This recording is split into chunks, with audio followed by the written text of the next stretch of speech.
How to create your dream reality. Well, there's a way to do it. And if you haven't been doing it, I promise you, you probably haven't been doing the things that I'm gonna tell you about in this video. So look, I like saying it like this. We live on three planes of existence. We live in the spiritual plane, we live in the mental plane, and then we live in the physical plane. So when most people talk about changing their reality, what they are saying is they mean to change their physical reality. See, there are, again, three levels of reality. There's the mental reality, there's a spirit reality or spirituality, spirit reality, and there's also the physical reality or the reality of matter. That's why it's called materiality. And so if you're trying to change materiality on the level of materiality, it's just not going to work. You cannot do it. It's like a baby trying to give birth to itself. It's not how things work. So everything that you do, it comes from a higher plane of existence. So let me give you an example. Let's say I want cheese, or let's say I have cheese, right? So if I want more cheese, the cheese that I have already, if I have a pack of cheese, that will never become more cheese. Let me say that. If I have a pack of cheese and I want more cheese, I can never get more cheese than what I have from that single bag of cheese. It can't work. So if I want more cheese, all right, so we'll just use this, not talking about the grocery store, but we'll use this. Well, where does cheese come from? Cheese comes from milk. So therefore, if I want more cheese, then what I really need is I need some milk, because the milk can then become cheese. Okay, so if I want more cheese, and I need to get some milk. Well, if I need some more milk, because at the end of the day, if I have a glass of milk or a cup of milk that I want to become cheese, and if I need more milk because I need more cheese, well, the milk can never become more milk. Do you understand what I'm saying? So the thing itself can never duplicate itself. It always has to go to something that's above it or something higher than it. So if I need more milk, well, then I have to go to what? A cow. I need a cow that produces the milk. Okay, so then now I can have a whole lot of milk because I have a cow that produces the milk and the milk that produces the cheese, and then I'm good, then I can have more cheese. Well, look, what if I don't have enough milk from this cow and I need some more? Or what if my cow dies? Okay, well, that'd be a problem. So in reality, in order for my cow to stay alive, I mean, I really need oxygen and sunlight and all these things, but you get the point. The thing itself can never duplicate by itself. It always takes something that's above it for it to duplicate.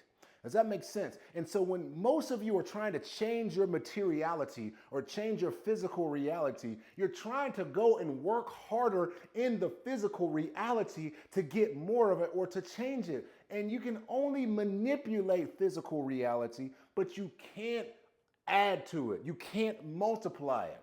And that's the thing. So when we try to manipulate material reality, what we end up doing is we work hard and we're on the same level. It's like being in a rocking chair and we're rocking back and forth. And I say, okay, if I rock faster, then I might get somewhere. And we start rocking faster and rocking faster. At the end of the day, we're in the same spot. And so that's exactly what is happening in most of our lives. So then the question behooves us then how do we get more of materiality? Because at the end of the day, we got to change our materiality because we live here. Okay, I'm not one of those spiritual people that says, oh, materiality doesn't matter. You have to reject the projection and all that. No, I don't. Like, materiality is good. I love materiality, okay?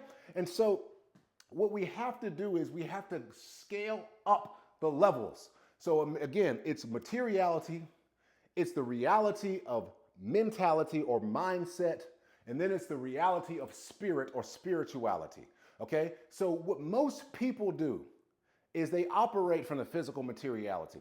So your mind, your mentality, your consciousness, your mindset, your physical mind is the go-between between the spiritual and the physical. It's the middle ground. And so therefore, the mind can either pull from materiality or pull from spirit reality.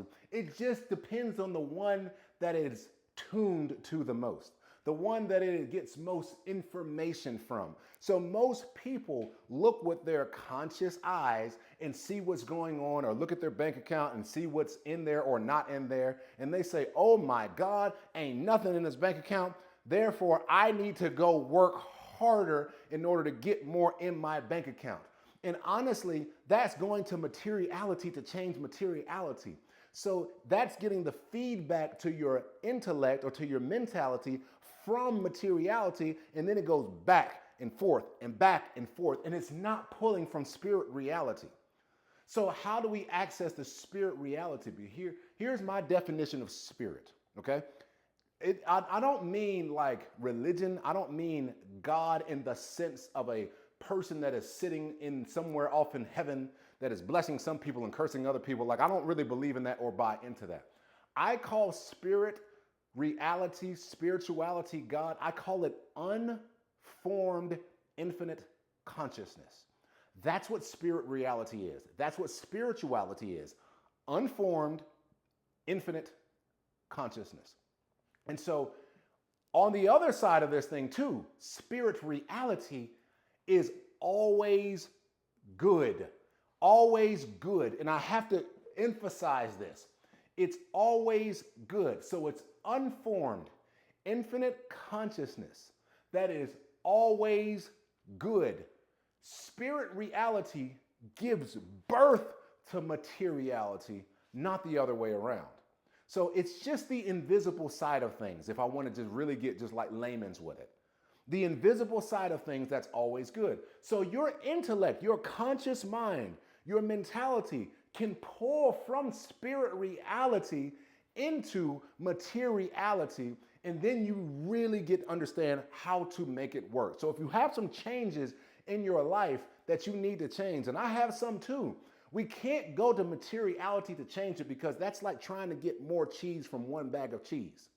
But we can go to spirit reality, and that's like going to the cow to get the milk to get the cheese. Does that make sense? So here's what we have to do in order to understand how spirit reality works. And I love the Bible. I look at the Bible as the greatest book of psychology that has ever been written. I say this, that even though theology might get you to heaven, psychology will get heaven to you. And so I believe that the Bible is a great book of psychology in order to get heaven to you. So I have to go back to the Bible. I go to the first verse in the Bible. To me, it's the most important verse in the entire Bible. If you get this verse, you get the entire thing. And it goes something like this. In the beginning, God created. All right, so I'm going to stop right there. That's like half the verse. If you get that, you get everything. Because here's what ends up happening. In the creative plane, in the spiritual plane, it is all about creation. See, in the beginning, God created.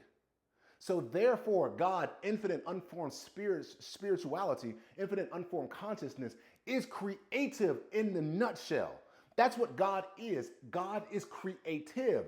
The creator created, and the creator created us to create on this earth. That's why we are here.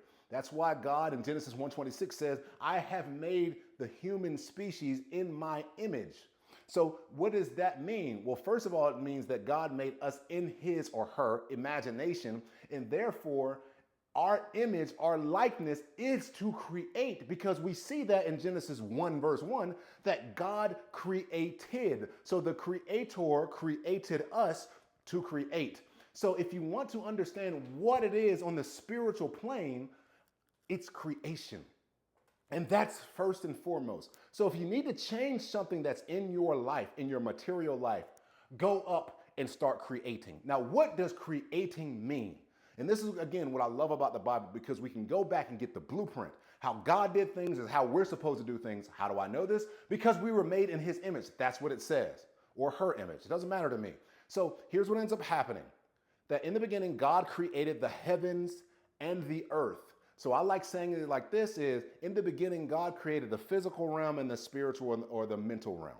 Okay, and then it goes on to say, and the earth or the physical realm was formless and void.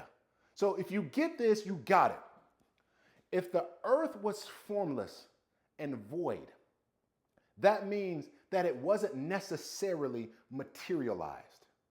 And so therefore, I believe that the first place that God created anything was inside the individual imagination and consciousness of God. You got to get this. Inside the imagination and consciousness of God is where everything was created. So because, and then we start saying that God said, let there be light, and then there was light, and then God saw the light and said the light was good. So what ended up happening is We think that God just said these things and then they happened. That's not necessarily the order of it happened. It was created first inside the consciousness, the imagination of God. The entire planet, the entire solar system, the entire universe was finished where? Inside the mind. That is the first level of creation. How do we know this? Because it says, and the earth or materiality was formless and void. Let me give you a demonstration of this. Have you ever had an idea that you could see so clearly inside your mind, but nobody else could see it? See, that idea was formless. It had no form. It was void. It was not materialized, but yet you could see it. That is creation in a nutshell. So if you ever need something, right, if you have an issue, have a problem, whatever it is, the first thing that you need to do is you need to start creating. And so most people, when we think of creating, that means, okay, I need to go build something. I need to go do something. I need to go create with my hands. No, because remember, the first step that God did in terms of creating things was to create inside her own wonderful imagination. So whenever you have an issue, or if you just want something, create the image in your mind first. Use your imagination to create first. And then once you get it so clear, guess what? You know what ends up happening? The process starts happening through you automatically, because what ends up happening is that's like going to the cow. When you visualize, when you use your imagination, it's like going to the cow and saying, okay, cow, I'm going to get some milk. And the way that you get milk from the cow is by using your wonderful imagination, or as Neville Goddard says, the wonderful human imagination. That's how you do this thing. And so therefore, once you keep at it with this creative human imagination, your mind will start thinking and start creating avenues for your body to create and produce the thing here on this earth. So there are two levels of creation. There's a level of creation on the inside, and then your mindset will create the method or methodology to create it on the outside. So really there's three levels of creation.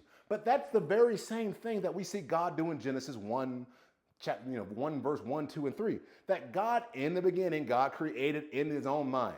And it was formless and void, and the Spirit of God or the thoughts of God hovered over those things. All right, that's what the Bible says. And then God said, let there be light, and then there was light. So here's the creative process. Number one, imagination. Number two, your thoughts. All right, that's the middle ground, remember.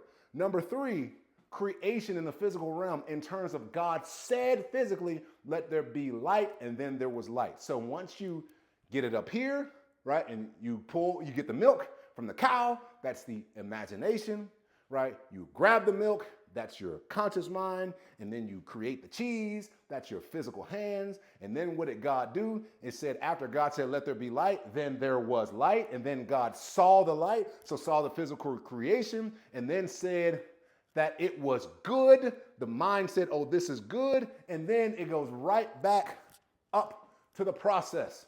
So you just keep repeating the process, but the process, listen to me, ladies and gentlemen, it happens automatically once you get a good creative vision.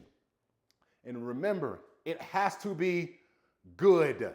Like, this is so important. It has to be good. What's my definition of good? It benefits you and it doesn't detriment anybody else. That's good. If it harms somebody else, it's not good. If it harms you, it's not good. So a lot of times we'll have these images or imaginations that we like, but they very well might harm us. Like, for example, even though I played in the NFL for 8 years, like, I'm so glad that I was not a first rounder. I'm so glad I didn't get a $100 million contract or anything like that. Why? Because I know me. I know if I had $100 million, $50 million, $20 million at the age of 23, 24 years old, your boy would have been crazy. I wouldn't have been talking this talk right here. And I love talking about this stuff. This is why I wake up in the morning. It's to talk about things like this. So therefore, I know that even if I had an imaginatory vision, okay, that was, oh man, I'm gonna make, $50 million this year. But if I know that I'm gonna be an arrogant jerk, I'm gonna do all kinds of bad things because I have that, then realistically, that's not good. It's not good. And so, but right now, like when I create a vision in my mind that is just so totally good, and listen to me, here's the one thing that I got to tell you too.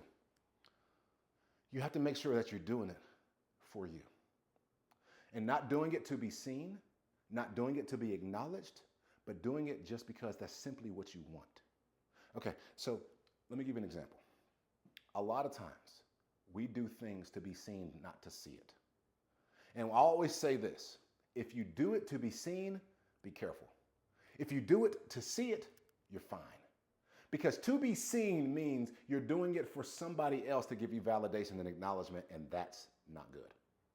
But doing it just to see it means I just want it. I just want to see it. It's just like me and Lamborghinis. I love Lamborghinis.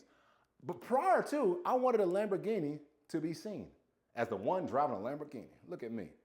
Now, any Lamborghini that I see driving by, I bless it. I love it. Why? Just because I love them. That's just what I want. That's what I want to see. So therefore, if you want to create the life of your dreams, ladies and gentlemen, this is what you do. Number one, you have to get an imaginatory good vision. In the beginning, God created, right? So imagination is creation. What's his name? What's that inventor's name? What's his name? Not George Washington Carver. You know the guy that I'm talking about. Albert Einstein. He said imagination is more important than knowledge. So therefore, imagination is the first level of creation. Imaginatory good. Then once you have the imagination, and keep at it, right? Because it's not going to seem like you're doing anything, but you're doing everything. Your mental, your mind, your human intellect will grab it and start producing something with it, a method. And then what your mind will produce, the method will give your body and your hands the opportunity to create it. And then once you create it, you know what's going to end up happening. You're going to see it. And then once you see it, you're going to feel it. And you're going to say, oh my God, this is so good. And then you're going to say, I wonder what else I can create. And then you'll go right back up to the process. And this, ladies and gentlemen, is how life works. Peace.